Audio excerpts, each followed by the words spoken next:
Selamat pagi saudara-saudariku yang dikasihi Yesus Kristus. Kita bertemu lagi dalam tema agungnya, agama yang bersinar, dibawakan oleh Pendeta Adrison Ginting. Salam sehat umat Tuhan dimanapun berada. Renungan kita hari ini Jumat 18 Agustus 2023 dengan judul Doktrin yang Tidak Sehat. Ayatnya di dalam 2 Tesalonika 2 ayat 11 dan 12. Dan itulah sebabnya aku mendatangkan kesesatan atas mereka yang menyebabkan mereka percaya akan dusta, supaya dihukum semua orang yang tidak percaya akan kebenaran dan yang suka kejahatan. Mereka yang tidak mau menerima kebenaran Alkitab yang terang, jelas dan tajam, senantiasa mencari cerita-cerita dongeng yang akan mendiamkan hati nurani, semakin kurang rohani, penyangkalan diri, dan merendahkan doktrin-doktrin yang dikemukakan, semakin besar kesukaan yang dengan mana mereka diterima. Orang-orang ini merendahkan kuasa intelektual untuk memuaskan keinginan-keinginan daging mereka. Oleh karena kesombongannya, mereka tidak perlu menyelidiki Alkitab dengan jiwa yang menyesal dan doa yang sungguh-sungguh memohon tuntunan ilahi. Mereka tidak mempunyai perisai untuk menangkis penipuan. Setan siap sedia memenuhi keinginan-keinginan hati dan menyembunyikan penipuannya itu di tempat kebenaran.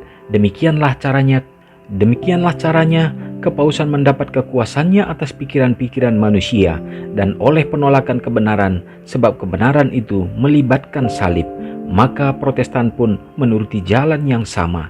Semua yang melalaikan firman Allah mempelajari kenyamanan dan politik agar mereka tidak mempunyai perbedaan dengan dunia ini, akan dibiarkan menerima bidat atau ajaran yang sesat yang terkutuk gantinya kebenaran agama.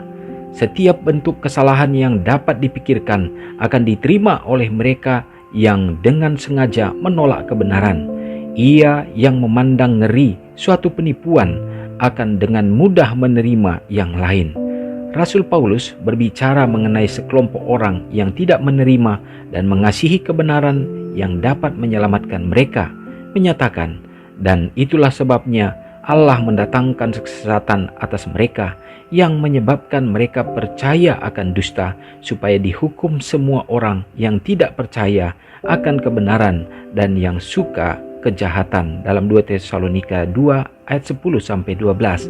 Dengan amaran seperti itu di hadapan kita perlu waspada mengenai doktrin-doktrin yang kita terima. Dikutip dari buku Alfa Omega jilid 8 halaman 549 dan 550. Saudara yang kekasih dalam nama Tuhan, renungan kita hari ini memberikan penegasan bagaimana kita harus memahami doktrin yang sesungguhnya, doktrin yang benar, yaitu doktrin Alkitab. Apapun yang bertentangan dengan firman Allah, tentu itu tidak berkenan bagi Allah. Sementara kita dapat menyaksikan sekarang ini kebenaran itu seperti banyak dan berbeda-beda, dan semua orang menyatakan bahwa apa yang dia yakini adalah satu kebenaran. Tetapi sesungguhnya kita harus menguji apakah itu sesuai dengan firman Allah atau menurut pandangan manusia atau kebijaksanaan yang dibuat oleh manusia.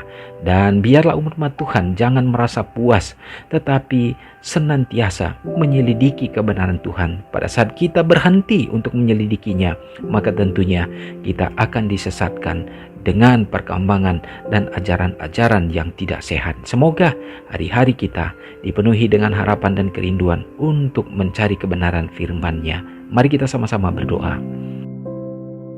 Maha besar Allah Bapa yang bertahta dalam kerajaan surga, terpujilah Engkau ya Tuhan. Terima kasih pekabaran yang indah menerangi hidup kami dan menjadi teguran untuk kami selalu mencari kebenaran Tuhan. Biarlah kiranya Bapa kuasa Roh-Mu menuntun kami, supaya pada saat memiliki kerinduan untuk mencari kebenaran lewat pekabaran firman-Mu, dan biarlah hati kami diterangi ya Bapa, sehingga kami memperoleh jalan-jalan yang benar, dan kami bersedia untuk mengikuti apa yang Tuhan perintahkan. Biarlah kiranya hari ini pun kami selalu mendapatkan terang yang indah dan berjalan dalam Tuhan. Biarlah memberkati juga umat Tuhan dimanapun berada. Yang sakit ya Bapa, Tuhan pulihkan, dan berikanlah kesembuhan. Demikian juga yang lemah iman, Tuhan teguhkan dalam iman dan pengharapan. Yang membutuhkan pertolongan dalam menghadapi berbagai problema dan permasalahan, Tuhan biarlah kekuatan yang datangnya dari surga menyertai dan menjadi penopang bagi mereka, dan memberkati juga orang-orang tua yang sudah lanjut usia dalam menjalani kehidupan mereka. Biarlah Tuhan juga akan menuntun dan memberikan kesehatan serta umur yang panjang.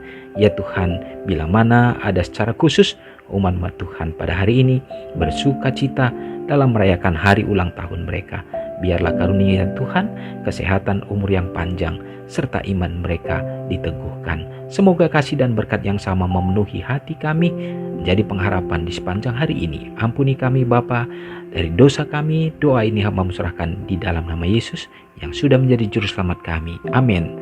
Selamat pagi, selamat beraktivitas. Tuhan Yesus memberkati. Ingatlah Matius 5 ayat 13-16. Biarlah kamu menjadi garam yang mengasinkan dan terang yang menyinari kehidupan orang lain.